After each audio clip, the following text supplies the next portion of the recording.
Ward number 1 જનતાએ અમને વિજય સાથે આ 3 પેનલમાં અમારા 4 પેનલમાંથી 3 વિજય થયા છે।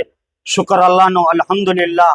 અમારા 3 જે વિજય થયા છે, એક બેન રહ્યા છે એ ટેકનિકલ રીતે બીજા ઈવીએમના કારણે લોકોમાં થોડોક અસમંજસના લીધે એ અમારા ચોથા કેન્ડિડેટ રહ્યા છે। બાકી જનતાનો વિશ્વાસ, જનતાનો પ્યાર એમઆઈએમ પાર્ટી સાથે રહ્યો અને 25 વર્ષના કોંગ્રેસના ગઢને તોડીને એમઆઈએમ પાર્ટીના કેન્ડિડેટો નગરપાલિકામાં જઈ અને શુભારંભ કરી રહ્યા છે।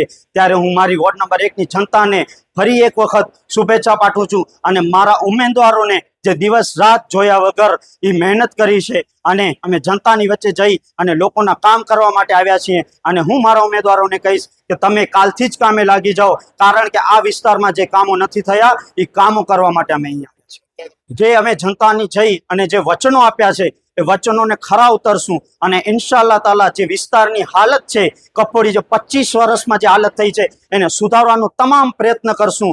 અને અમારી જે એક પૂરી પેનલ નથી આવી તેમ છતાં અમારા 3 કેન્ડિડેટ, મારી નજરમાં મારા 4 કેન્ડિડેટ ત્યાંથી વિજય છે અને એ વિજય સાથે અમે તમામ વિસ્તારના જે પણ સમસ્યાઓ છે એનો જલ્દથી જલ્દ નિકાલ કરવાની કોશિશ કરું। હું જેટલો પણ આભાર વ્યક્ત કરું એ કહેવાય કે હું એમને શબ્દોમાં બયાન નહીં કરી શકું।